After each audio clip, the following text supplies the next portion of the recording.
Hey guys, welcome to SSM life challenge. Actually आज आप लोग देखोगे तो स्टॉक मार्केट आसमान छू रहा है। इंटरेस्ट रेट, फिक्स डिपॉजिट या फिर सेविंग्स अकाउंट का एकदम नीचे की तरफ जा रहा है।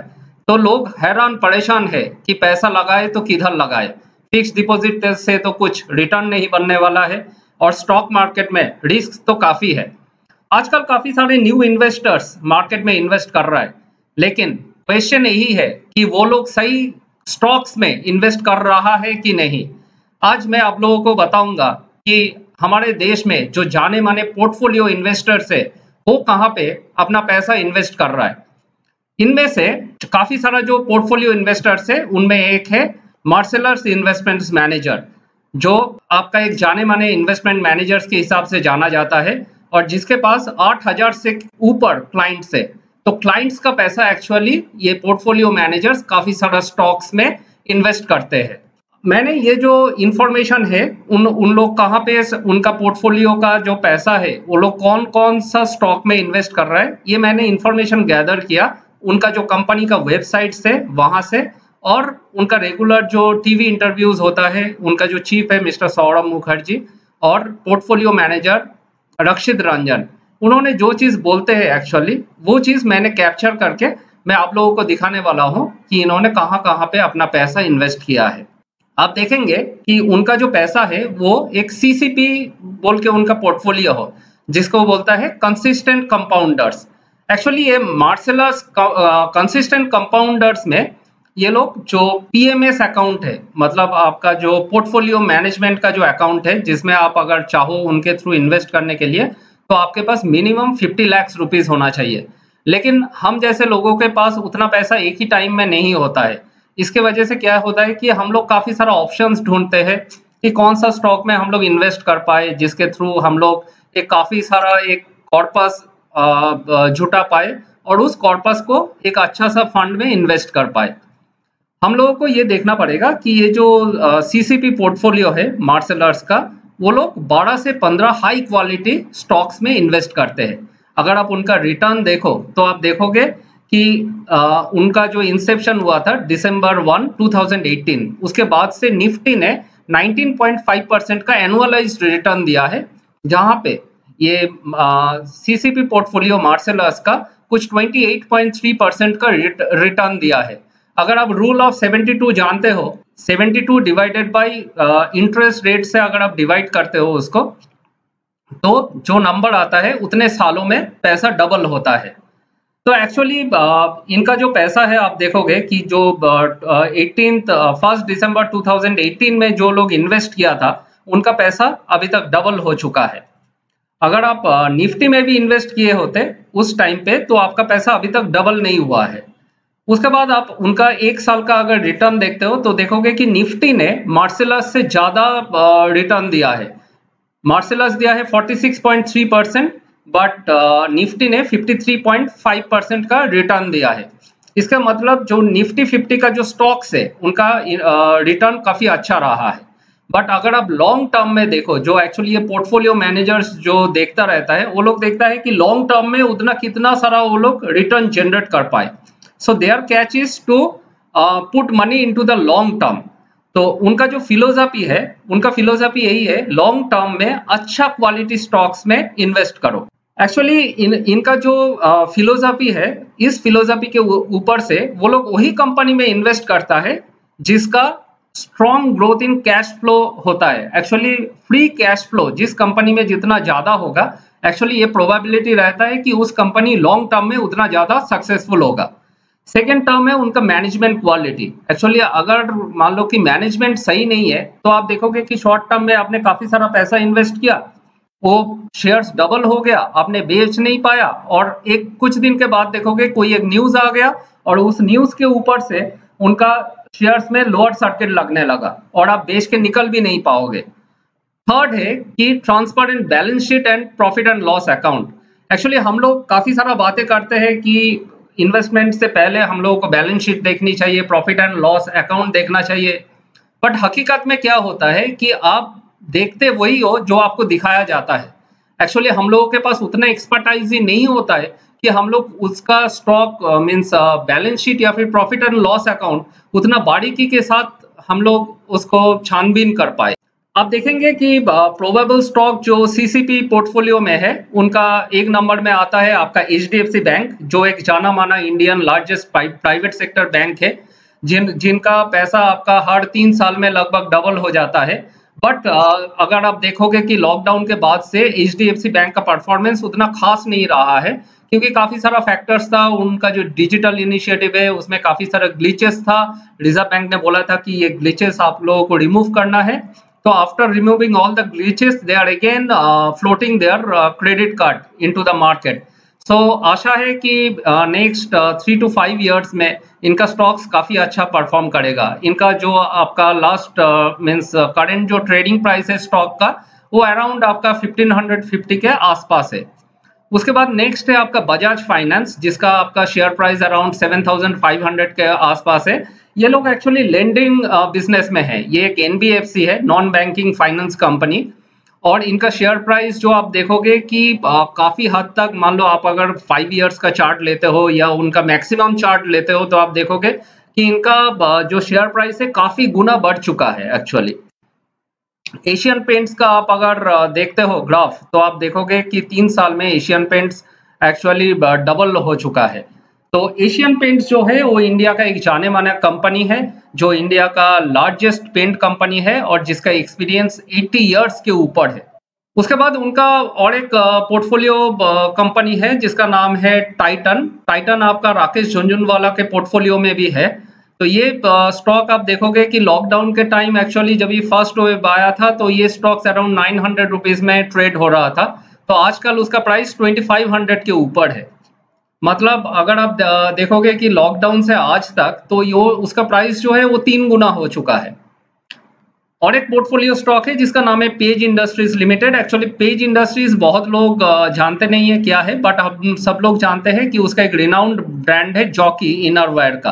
तो एक्चुअली ये जो पेज इंडस्ट्री है, इट्स अ मल्टीनेशनल कंपनी, जो इंडिया में उन्होंने उनका प्रोडक्ट बनाने के लिए पेज इंडस्ट्री को एक्चुअली राइट देके रखा हुआ है। तो ये पेज इंडस्ट्रीज का प्राइस आजकल आपका 38 to 40,000 के ऊपर एक शेयर्स वैरी करता है। देन आपका जो पीडीलाइट इंडस्ट्रीज है, पीडीलाइट इंडस्ट्रीज में भी सीसीपी पोर्टफोलियो का इन्वेस्टमेंट है। ये पीडीलाइट इंडस्ट्री ज्यादातर आपका एडहेसिव बनाता है, उसके बाद वाटर प्रूफिंग वगैरह में भी है। तो इनका जो फेमस ब्रांड है दैट इज फेविकॉल, ये हम सब लोग जानते हैं। एक्चुअली आप कोई भी हार्डवेयर का दुकान में चले जाओ और अगर आप पीडीलाइट इंडस्ट्रीज के बारे में उनसे बात करो, फेविकॉल या फिर उनका जो भी प्रोडक्ट है, actually they talk very high about this Pidilite company. तो मैंने काफी सारा प्राइमरी रिसर्च किया था ये पीडीलाइट के बारे में, तो जहाँ पे हमको पता चला कि it's a very consistent company और इसका भी शेयर प्राइस काफी हद तक कंपाउंड होता जाता है। एक कंपनी और है उनके पोर्टफोलियो में जिसका नाम है डॉक्टर लाल पैथ लैब। डॉक्टर लाल पैथ लैब जो है ये largest growing path lab company है इंडिया में। अगर आप देखोगे कि कोविड के टाइम जो है काफी सारा टेस्टिंग वगैरह इंडिया में बढ़ चुका था। इवन आज के तारीख में भी काफी सारा कोविड टेस्टिंग होता है, जहाँ पे डॉक्टर लाल पैथ लैब एक अहम भूमिका निभाता है। तो उनका शेयर प्राइस भी आजकल काफी हाई है, अराउंड 3500 के आसपास। और ये एक ग्रोइंग इंडियन कंपनी है, जहाँ पे ये कंपनी कुछ ही दिनों के अंदर लार्ज कैप होने की काफी सारा चांसेस है। देन कोटक महिंद्रा बैंक जो 4th largest private sector bank है इंडिया का, वो भी उनका पोर्टफोलियो में है। उसके बाद नेस्ले, नेस्ले इंडिया, वो एक आप जानते हो कि नेस्ले एक मल्टीनेशनल कंपनी है और ये ओनर है मैगी ब्रांड का। तो मैगी फियास्को हम लोग सब जानते हैं, 2015 के आसपास हुआ था, जहाँ पे मैगी को कुछ दिनों के लिए बैन कर दिया था। उनका शेयर प्राइस 7000 से घट के अराउंड 5000 या 4500 तक आ चुका था। आज शेयर प्राइस फिर से रैली किया है उनका, और उनका share price around 19 to 20,000 rupees के आसपास है। तो आप देखोगे कि उन्होंने जहां जो भी कंपनी को चुना है और जो कंपनी में उन्होंने इन्वेस्टमेंट किया है, कि कोई भी अगर सेटबैक आता है मीन्स कंपनी के अंदर या बाहर से, तो वो लोग क्या है कि उस सेटबैक को काफी हद तक प्रोटेक्ट कर पाता है। मार्केट जब गिरता है ये तो तय है कि ये भी कंपनी थोड़ा बहुत गिरेगा, बट ये लोग बहुत ही जल्दी बाउंस बैक करते हैं। तो यही खासियत है एक्चुअली उनका पोर्टफोलियो में शेयर्स वगैरह चुनने की। उसके बाद आप बर्जर के बारे में जानते हो। Berger is the second largest paint company है, जो एशियन पेंट्स को काफी हद तक टक्कर देता है। एक्चुअली हम जब भी मान लो घर में कलर वगैरह कराना है तो हम लोग मीन्स कंफ्यूज्ड होते हैं कि whether we should go for Berger और for Asian Paints. But Asian Paints और बर्जर ये दोनों जो कंपनी है उनका अलग अलग सा कॉम्पिटिटिव एडवांटेज है। शायद दोनों डिफरेंट कॉम्पिटिटिव एडवांटेज होने की वजह से इन दोनों शेयर्स को ही इन्होंने पोर्टफोलियो में चुना है। उसके बाद एक और शेयर्स है जिसको नाम है डिविस लैब। डिविस लैब जो है लार्जेस्ट एपीआई मैन्युफैक्चरर है। एक्चुअली ये लोग एपीआई मैन्युफैक्चरिंग का मतलब ये होता है कि ये लोग टैबलेट्स वगैरह डायरेक्टली नहीं बनाता है, but they are the global suppliers of that is your pharma ingredients. Actually tablets जो जो इंग्रेडिएंट्स से बनता है, ये लोग क्या करता है, कुछ चीज चाइना से इंपोर्ट करते हैं, उसको वैल्यू ऐड करते हैं, और चाइना प्लस वन जो पॉलिसी आया था उसके बाद से इन्होंने काफी चीजें इंडिया में भी बनाना शुरू किया है। और एक पोर्टफोलियो स्टॉक है जिसका नाम है रिलैक्सो।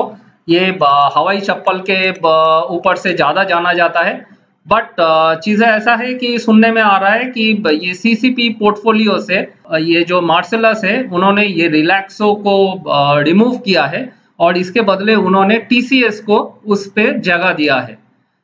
ये सारा स्टॉक्स के अलावा मुझे जो लगता है कि इनके पास आपका एचडीएफसी लाइफ इंश्योरेंस है, क्योंकि काफी सारे इंटरव्यूज में सौरभ मुखर्जी या फिर आपका रक्षित रंजन जो है काफी हाई बात करते हैं आपका इसके बारे में क्या नाम है, एचडीएफसी लाइफ के बारे में। ये स्टॉक्स भी उनके पोर्टफोलियो में होनी चाहिए। एक्चुअली आप पर्सनली पूछो तो मैं जब भी मान लीजिए कि स्टॉक मार्केट में इन्वेस्ट करने के लिए आ रहा था तो मैंने काफी कंफ्यूज होता था एक्चुअली कि कौन सी स्टॉक में इन्वेस्ट किया जाए। तो मुझे तभी सही तरीके से गाइडेंस नहीं मिलता था, तो मैं काफी सारे यूट्यूब वीडियोस या टीवी इंटरव्यूज देखा करते थे। उसके बाद मैंने जब भी ये सभी उनका जो पोर्टफोलियो स्टॉक देखा, तभी मुझे एक सेट ऑफ गाइडेंस मिला था कि कैसे इस स्टॉक्स के ऊपर इन्वेस्ट किया जाए। नाउ आपका सबसे बड़ी बात है कि आपका ये जो स्टॉक्स है एक्चुअली ये तो आपका मार्सेलस का वेबसाइट से आपको मिल जाएगा, या फिर काफी सारे यूट्यूब वीडियो बनता है जहां से आपको मिल जाएगा। सौरभ मुखर्जी या रक्षित रंजन काफी टीवीज में आता है, सीएनबीसी में आप देखोगे, and they openly talk about their portfolios actually. But एक कैच यही है कि वो लोग कभी बताते नहीं है आपको कि कौन सा शेयर्स में उन्होंने कितना प्रोपोर्शन इन्वेस्ट किया है।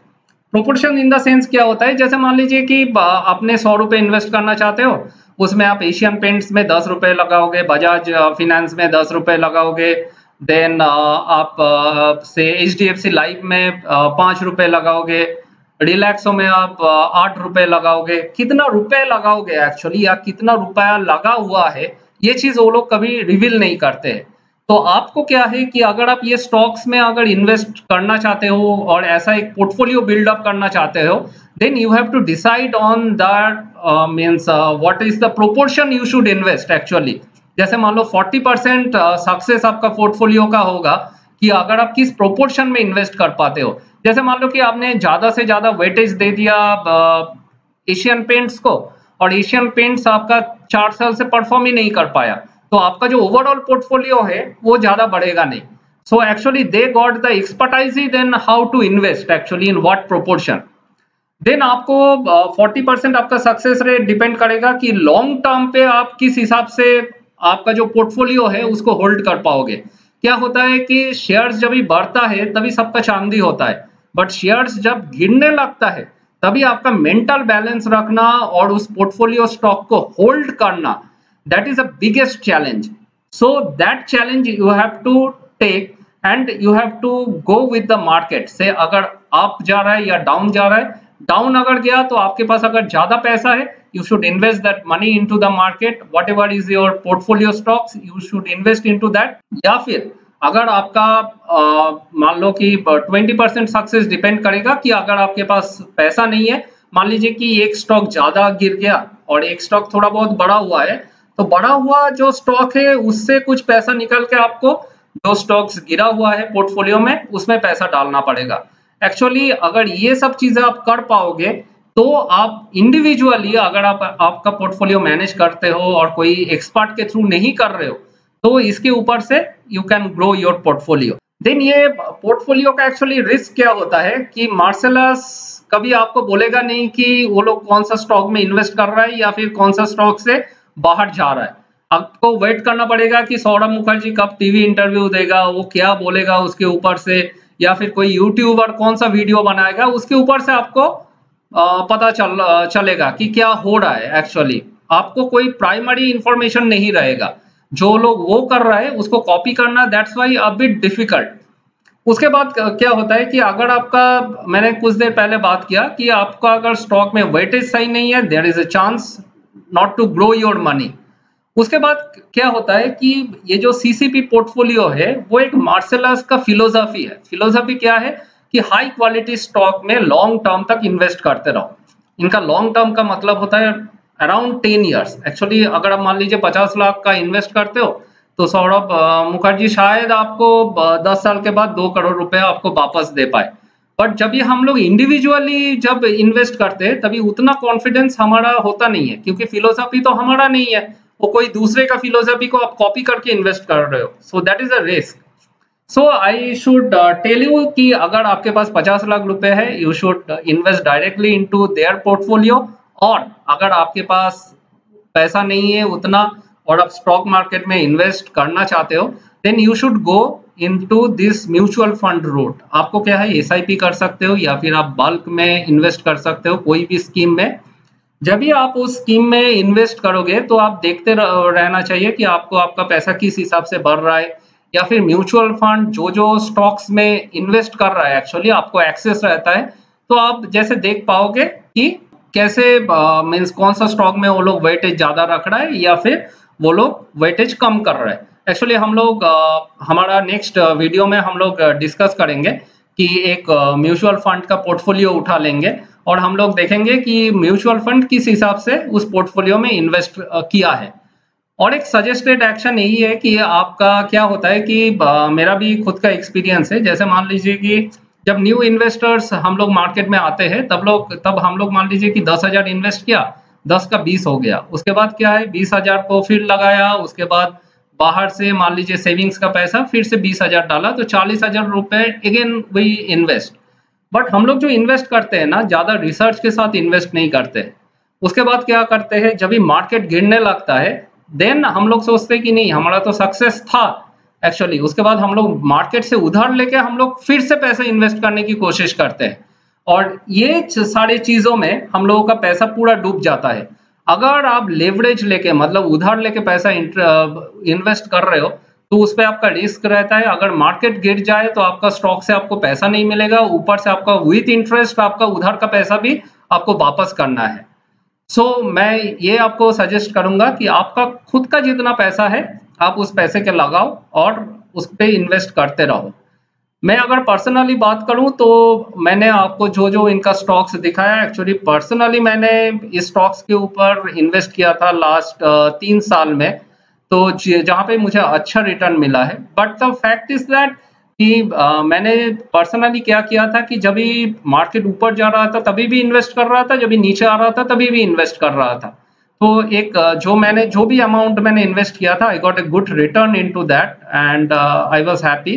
But the fact is that आप किसी का भी फिलोसफी या फिर पोर्टफोलियो आप कॉपी नहीं कर सकते हो। You should have the good research. आप थोड़ा प्राइमरी इन्वेस्ट मीन्स रिसर्च करो। जैसे मान लीजिए कि पेज इंडस्ट्री है, कोई आप जॉकी के शोरूम में जाओ उधर पूछो कि आप लोग करते क्या हो, या डॉक्टर लाल पैथ लैब है तो उधर जाइए आप देखिए कि डॉक्टर लाल पैथ लैब कितना देर में आपको टेस्ट रिपोर्ट दे रहा है या फिर कैसे वो लोग ये सारी चीजों को हैंडल कर रहा है। एचडीएफसी बैंक में जाओगे तो आपको पता चलेगा कि बैंक किस हिसाब से ऑपरेट कर रहा है। एक्चुअली आपको थोड़ा सा प्राइमरी नॉलेज मिलेगा। उसके बाद अगर मार्केट जब भी गिरेगा तभी आपको कॉन्फिडेंस रहेगा कि नहीं मैं ये स्टॉक के ऊपर I can invest more amount. तो आगे हम लोग और भी सारे पोर्टफोलियो वगैरह जो है जो सक्सेसफुल पोर्टफोलियो है हम लोग डिस्कस करेंगे। अगर आपको मेरा ये वीडियो अच्छा लगा please don't forget to subscribe the channel and just like and share it. Thank you. Thanks a lot.